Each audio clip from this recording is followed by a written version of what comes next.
See, I have a random UFC story. Okay.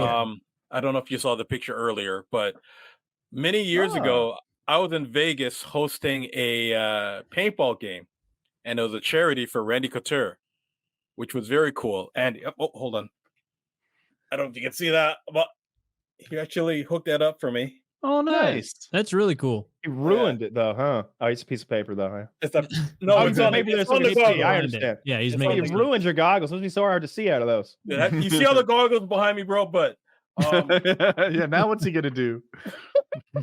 but I was there, and it was really cool. I'm not a UFC guy. I haven't seen many of the fights. I know the basics and some of the more famous guys and stuff. But he invited me to a fight after. I don't think it was an official fight. I think it was like one of those fights where they work their way up the ladder to get into the real thing, right? Mm-hmm. And they had a lot of future prospects there and everything. So he said, "Hey, yeah, Wolf, come to the fight. Bring your pals, yada yada yada." And it was really cool because I'm there and I'm trying to learn. And I was in great shape. People actually thought I was like one of the upcoming fighters, which was kind of cool. So people go ask me for my autograph and stuff, which is cool. And so I'm there, and he got me. I was right at the ring, like right beside the ring, and it was really cool. Never seen it happen before. And this guy sits down to me, and I was asking questions. Oh, do you know much about this stuff? And he goes, "Oh yeah, I know a little bit and stuff like that." And we were talking about it, and I was told him I did, my martial arts thing back in the day and stuff like that. And so we're leaving the fight, and they go, "Holy shit, I can't believe you were talking to him." And I go, "Who?" And I go, "You don't know who you were sitting beside, bro?" And I go, "No, should I? Like, was he important? Did I embarrass myself?" And I was worried and everything. He goes, "Bro, that's Dana White. That's the guy who started all this stuff." That's why you were able to have a good conversation with him, because you didn't know, because you didn't say, "Oh my God, Dana! Oh my God, can I oil you up?" Yeah, yeah. So it's and you've probably been on the other cool. side of that, where like someone knows a bunch about you, and all of a sudden the conversation is like, "Hey, Wolf, I saw you here. Can I get a in real life replay of this thing you've said or done before?" Yeah. On the other, you're like, "Fuck, this isn't normal to me." It's a blessing though, but like that was, he seemed like a cool guy at the time and everything, but I don't agree with all his politics, but hey, he's done a lot. I agree with all his politics, not even knowing them. Taylor, did you see? I'm sure saying that you slapping. I'm sure saying that, Taylor, you saw his interview with the Canadian interviewer the other day who asked him about the LGBTQ stuff. He says, Dana, you give your fighters quite a long leash when it comes to certain issues. Sean Strickland being one of them. He's like, wait a minute, what? I don't give anybody a leash. A leash? What are you talking about? It's called freedom of speech, buddy. You obviously give a long leash to your fighters about, what they can say when they are up there with a UFC microphone and you are getting into territory of homophobia, transphobia. Like, is there... I don't give anybody a leash. Well, I'm saying you... A leash? I'm like... Free speech. I control what people say. Gonna tell people what to believe. Gonna tell people... I don't fucking tell any other human being what to say, what to think, and there's no leashes on any of them. What is your question? I was asking that question. I'll move on, though. Yeah, probably a good idea. That's ridiculous to say I give somebody a leash. Free speech, brother. People can say whatever they want, and they can believe whatever they want. What? You got any other questions? Hell yeah. You got any other questions? The guy's like, well, I was going to ask you about that, but I guess it was this great soundbite moment where just America, fuck yeah! I like that. I like that. Pro freedom of speech guy. I'm in. I do like that about Dana. That is one of his shining. He's said it time and time again that like, I have no control about what these people say. This is the fight business. You think get your feelings hurt is bad? What do you see what they do to each other Saturday night? And it's just like, oh, fucking perfect, dude. He nailed it. Like Kyle's right. He's really consistent on free speech in that regard. He definitely hates it when fighters get in fights outside the octagon. That he hates. He's like, does he really think this? Oh yeah. He projects hatred about that. Okay. For example, a guy won the Ultimate Fighter, and then he got into a fight with a valet driver in Vegas, and he's like, "What the fuck is wrong with you? Like, people think this is human cockfighting. People think that you guys are feral animals, and then you prove them right, Do you know how hard I worked to make this legal? Do you know how hard I worked to make this popular? And you're trying to ruin everything by beating up a valet driver? Legal even. He's like, you're not even fucking famous yet. Wait till you get rich and famous. You'll be ruined. Guy never got rich and famous. He got kicked out of the UFC. Yeah. Dana's that right. he hates. Yeah. No, that he absolutely hates. You're 100% right.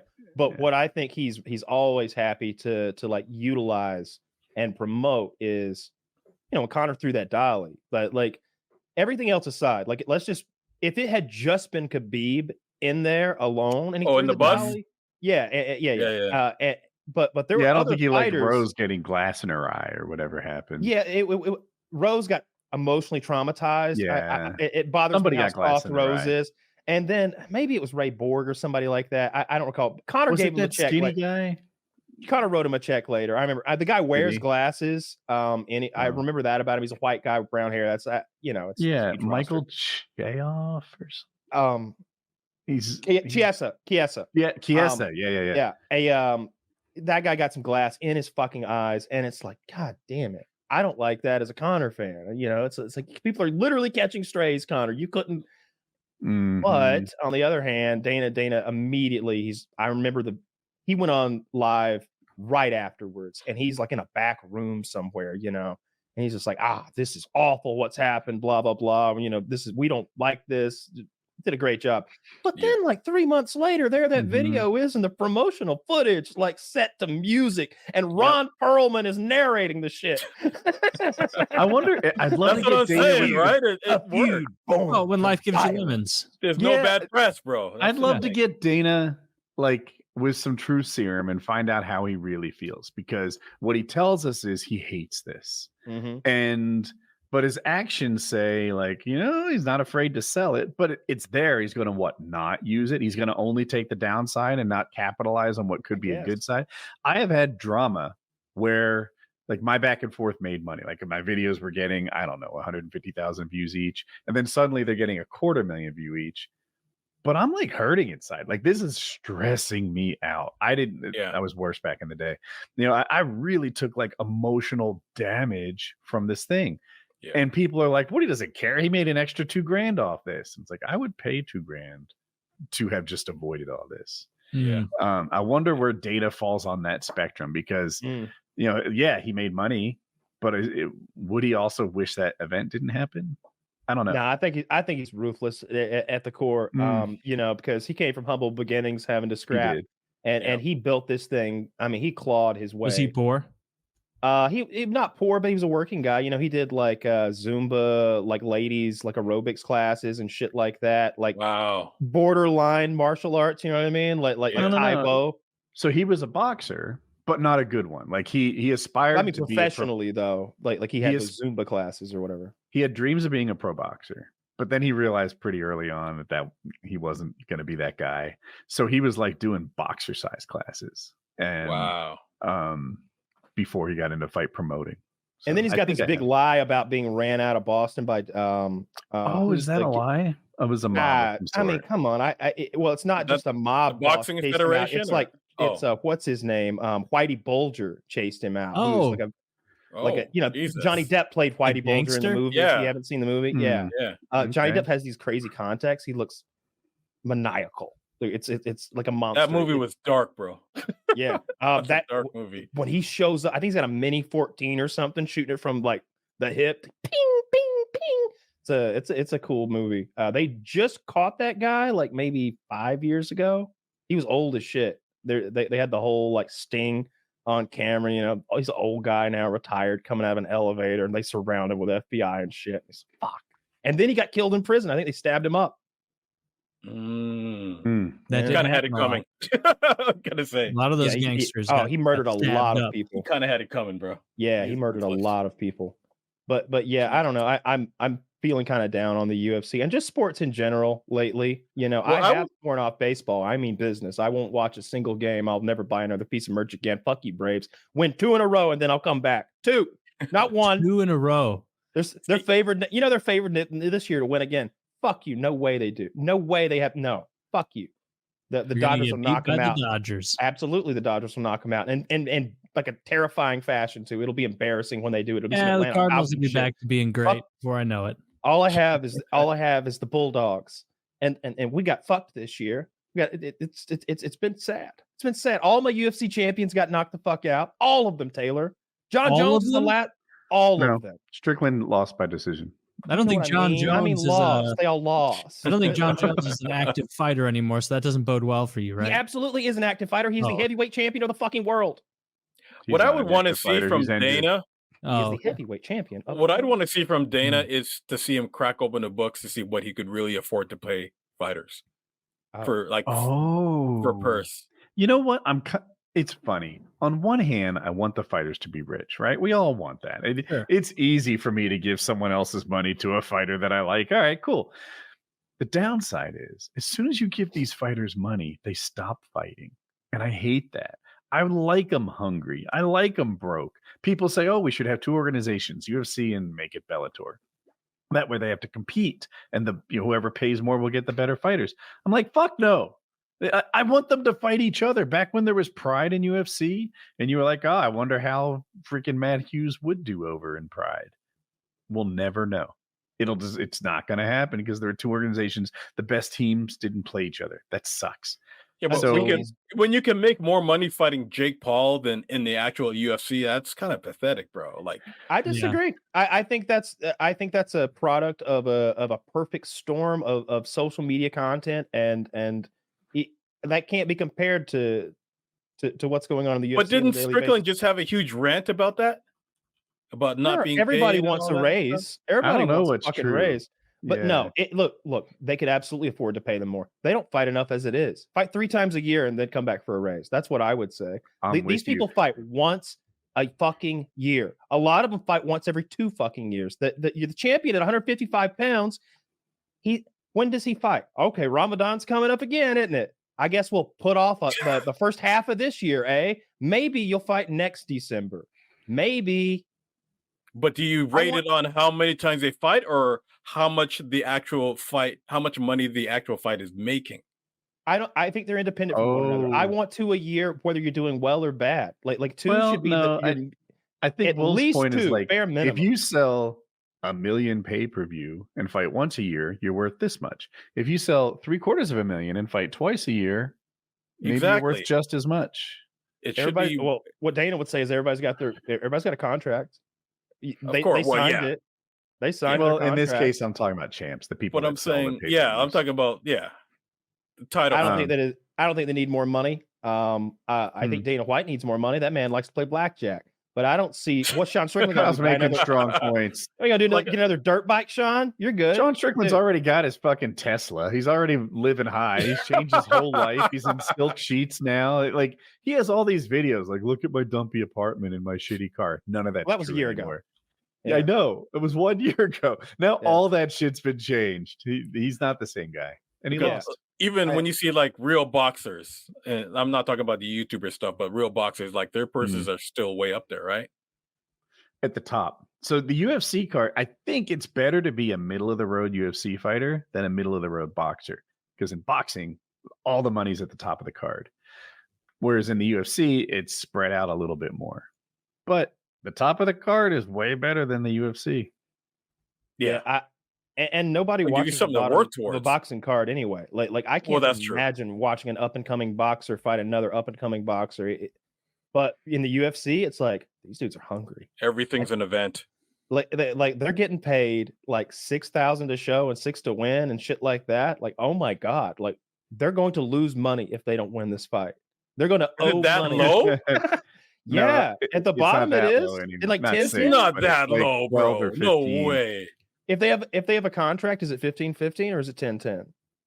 It's one of those. Like what's the? Yeah, I don't think 10-10 happens anymore. It might start at 12-12. How do you live and train and you work a job? They work a job that you cannot live and train. Because here's the thing: you have tons of costs, right? Like just eating as a professional athlete is going to be very expensive. But then having coaches and nutritionists and all the peripheral people around you that if you want a good one, you got to pay them. And what? That's fucked up because you know why? That's old school record deal rip off. A little bit. You know what I'm saying? Like it's like it's like when there's a TLC difference. and New Edition and all those guys were, they're all broke because they all pay into the label and the label takes it off. TLC and New Edition, It totally is. They could sell records like a champion, whereas these guys making 12.5 to show and 12.5 to win, no one bought that ticket for them. They're getting built. Don't care about them at all, and you can replace them so easily. But is that good or bad? It's good for the consumer, and that's all I care about. It's horrible for the fighter, though. Well, I mean, most these guys are destroying their bodies for this is how it starts, just for a chance, right? Your only talent is fighting, right? And you don't have a nutritionist and a coach and all that stuff. You belong to a gym, right? And you're just kind of in a system, whatever. You're fighting with other people who these coaches are helping. All right, you're new, so you fight 3 times this year, and you're good. So you're making $24,000 a fight. You made $75,000 that year, and now you get your new contract where that 75 is going to triple if you do it again. And it's like, 75 grand for paying your dues when you're a new fighter. It's not the worst deal. Is that what it is? It's like 24. And then on top of that, you're paying your manager, you're paying your accountant. A win. Yeah. How much do you make if you lose that fight? Half that. It's 12. Yeah. When we say 12, we mean to show is the first number and to win is the second number. Okay. So you get them both if you show up and win the fight. Okay, well that's a bad deal if you're not a great fighter. You get your ass whooped and take a pay cut. Yeah. It's like the worst paying sport, like next to women's soccer, I guess. Yeah. But, Oh, women's soccer players make more than that. Like the Olympic team. Probably. It depends how you factor it. I think that the way you want to like look at it is percent of total revenue or whatever that's paid out to the athletes per capita or whatever. Yeah. And in that formula, it looks bad. They're making a hand over fist kind of money. Like again, they made they use Canadian dollars, so I got confused. Let's call it. It's like $6.5-7 million US at the take from the attendance, just the seats sold in the arena in Canada. Yeah. Oh my God, there's that no doesn't way include the pay-per-view. Yeah, right. Doesn't include the pay-per-view. Which we don't know if it did 250. I don't have the foggiest idea what the expenses are. It's not that high, I don't either, but it can't be that high. You know what I mean? For all I knew, it was $5 million to get the stadium that night, or that sounds high, but he's making money, man. He's making money. Bro. I don't doubt he's making money. We're on the same team there. His gambling is hilarious. Have you heard him talk about how he plays blackjack? His system. He's like, it's not. They asked him, like, you've been banned from a lot of casinos. It's like, it's not that I've been banned. He's like, they just don't like how I gamble, so I can go to this place, and this place. They're the only places that'll do. He wants to play like many thousands of dollars per hand. He wants to play $20,000 a hand blackjack or something like that. Yeah. But he'll sit down and play 3. He's like, I'll sit down and play 3 hands, and if I win, I get up and fucking go home. He's like, I walked away with $90,000 in 5 minutes. They hate that. Yeah. I did that when I was in Vegas. I went to the roulette table, put down a whole bunch of different numbers, and I hit. And I put down like $100. I came out with like 400, and I said, "Okay, I'm done," and I just walked away. And they were like almost mad at me, looking at me like, "That's it." Bro, I'm up. Like, you know what I mean? Of course they're mad. Like their whole business model is keep you in there as long as possible, because the longer you're in there, the higher the likelihood that you leave with less.